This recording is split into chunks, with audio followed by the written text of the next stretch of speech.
జంతు ప్రేమికులు చాలా మందిని మనం చూస్తూ ఉంటాం.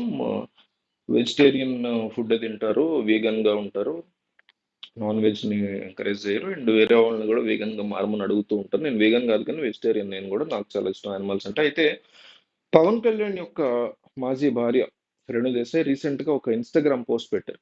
అంటే ఈ వీడియో మన ఛానల్లో చేయాల్సినంత ప్రాముఖ్యత కలిగింది కాదు, కానీ ఎందుకు అది చూసిన తర్వాత నాకు చేయాలనిపించింది.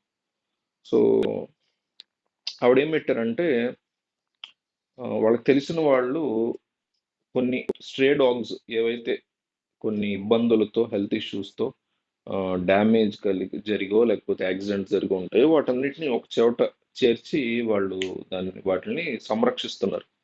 సో వాళ్ళకి పర్ డే దాదాపు 24 kgs రైస్ అవసరం అవుతుంది ఒక రోజులో.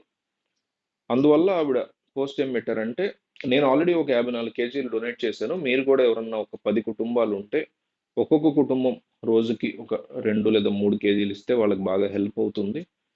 100 కాకపోతే 10 కాకపోతే 100 కుటుంబాలైనా ఇస్తే సరే బెటర్ అవుతుంది కదా, రోజు కాకపోయినా నెలకి సరిపడా.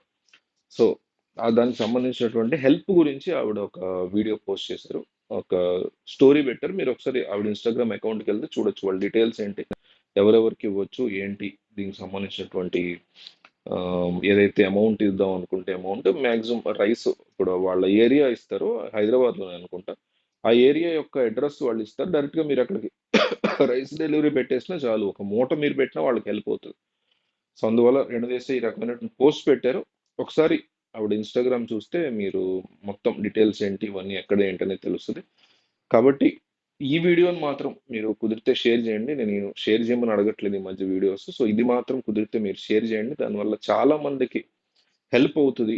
ఈ మీరు చేయబోయేటువంటి హెల్ప్ జస్ట్ బియ్యాన్ని కనుక మీరు వాళ్ళకి ఇవ్వగలిగితే ఎన్నో ఎన్నో కుక్కలకి, వాళ్ళని ఆ కుక్కల్ని చూసుకునేటువంటి వాళ్ళకి కూడా హెల్ప్ అవుతుంది. వాళ్ళకి ఫినాన్షియల్ బర్డెన్ లేకపోతే వాళ్ళు కొంచెం ఫ్రీగా వాటిని చూసుకునే సిచ్యువేషన్ వాళ్ళకి కూడా ఉంటుంది. ఎంతైనా మనం ఈఎంఐలు కట్టడానికి ఎంత టెన్షన్ పడుతున్నాం, అట్లాంటిది ఇట్లా ఆర్ఫన్స్ చూసుకునే వాళ్ళకి, ఆర్ఫన్ డాగ్స్ చూసుకునే వాళ్ళకి, కొన్ని పెట్ డాగ్స్ ని ఈ మధ్యకాలంలో ఎక్కువ రోజులు ఇంట్లో ఉంచుకొని వాటికి ఏదైనా చిన్న ఇష్యూ రాగానే రోడ్డు మీద అట్లా వదిలేస్తున్నారు, ఎవడు అడగడు కదా. సో అంత వర్స్ట్ మెంటాలిటీస్ ఉంటారు, అలాంటప్పుడు తెచ్చుకోకూడదు అసలు pets first of all. So ఇక పెట్ రిలేటెడ్, యానిమల్ రిలేటెడ్ వస్తే చాలా పెద్ద వాస్ట్ స్టోరీ అది. ఇదేమీ vegetarian versus non vegetarian concept కాదు, జస్ట్ ఈ హెల్ప్ కోసం అనేసి వీడియో మనం చేయడం జరిగింది. కాబట్టి వీలైనంత ఎక్కువగా ఈ వీడియోని షేర్ చేయండి. Thank you.